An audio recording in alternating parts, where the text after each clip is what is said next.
একটা কাজে আমরা কৃষ্ণনগর থেকে কলকাতায় গেছিলাম।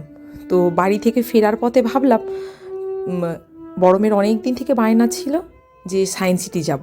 তো শীতের বিকেলবেলা দেখছেন পুরো গোধূলিবেলা হয়ে গেছে, ভাবলাম একবার যখন কৃষ্ণনগর ফিরেই যাব ওই পথ দিয়ে আমরা আমাদের বিজ্ঞাননগরীতে একবার ঢুকেই যাই। আর ওদিকে দেখছে রোপওয়ে যাচ্ছে কি সুন্দর। আর এটা যে দেখছেন এটা হচ্ছে ওয়াটারের ফোর্সে চলছে। আর ওইদিকে দেখছি বিশাল বড় একটা নল। আর বড় মেয়ে তো দেখে না বড্ড খুশি হয়েছে। আর আমিও বলতে গেলে এই প্রথম গেলাম সায়েন্স সিটিতে। আর এই দুজনে নিশ্চয়ই কোনো একটা বকাবকি বা মনোমালিন্য হয়েছে। আর এদিকে দেখুন হাজব্যান্ডের কিন্তু টিকিট কাটা হয়ে গেছে, ঠাকুরকে প্রণাম করে এখন আমরা কোথায় যাচ্ছি বলুন তো? আমরা এখন রোপওয়েতে চড়ার জন্য এসে গেছি। ওই যে আমাদের রোপওয়েগুলো আসছে, আর এদিকে ভয়ও লাগছে কিন্তু। আর এদিকে দেখেছেন ছোটোগুলো খুব খুশি। তো চলো ও কী কী দেখলাম নেক্সট ভিডিও দেখুন। টাটা।